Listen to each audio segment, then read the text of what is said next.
All right, let's dive into a story that on the surface feels like a simple, ancient folktale. But trust me, hidden inside this witty little trick is a surprisingly sharp mirror for our modern lives, our choices, and yeah, the convenient lies we tell ourselves. Sounds impossible, right? A pot that can give birth and die?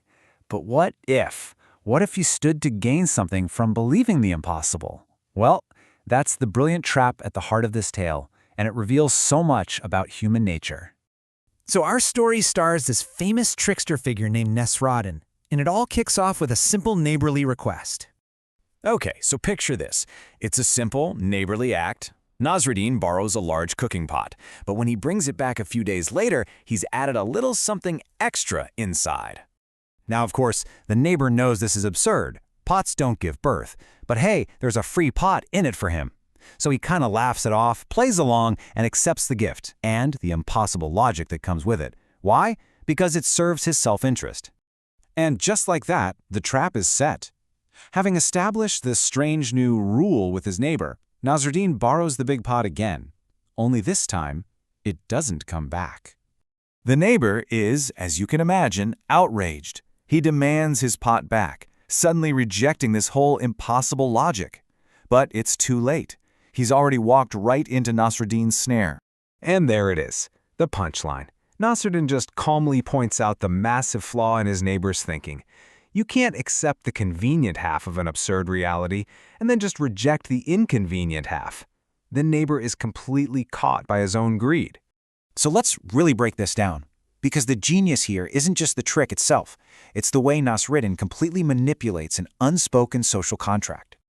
This just lays the hypocrisy completely bare, doesn't it? When the impossible fiction leads to a gain, a free pot, it's totally accepted. But when that exact same logic leads to a loss, all of a sudden it's outrageous. The logic never changed, only the outcome for the neighbor did. You see, this whole story hinges on the idea of reciprocity. You know, that unspoken social rule of give and take. By getting his neighbor to accept the birth, Nasruddin basically establishes a new magical rule for their exchanges. And then he simply holds his neighbor to the consequences of that very rule. And okay, this is where it gets personal, because this isn't just a funny story about a pot. It's really a parable about our own tendency to bend the rules when it suits us. The neighbor wanted the free pot more than he wanted the truth. And let's be honest, don't we do this all the time? We believe this story that makes us look good or gives us an edge, even when deep down we know it's not the whole truth. Seriously, think about it for a second.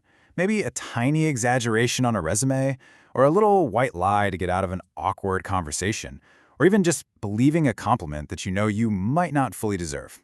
We have all been the neighbor at some point. And what are the stories we tell ourselves to make it okay? You know the ones. Oh, everyone does it. It's not really hurting anyone. I deserved it anyway.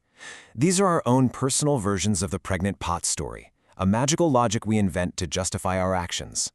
So how do we avoid falling into the neighbor's trap in our own lives? Well, the story itself gives us a kind of blueprint for practicing integrity, both with ourselves and with other people.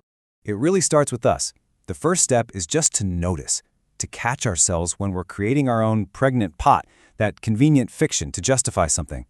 From there, it's about practicing clean, clear reciprocity, returning what you borrow, whether it's an object, someone's time, or their trust. And in our relationships, this means being direct. Instead of letting convenient excuses and little lies slide, you address broken trust head-on.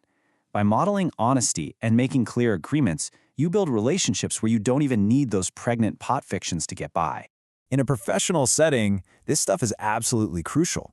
Your entire reputation is built on doing what you say you're going to do. When things go wrong, you don't invent some story about a pot dying. You own it, you address it, and you make it right. That is how real, lasting trust is built.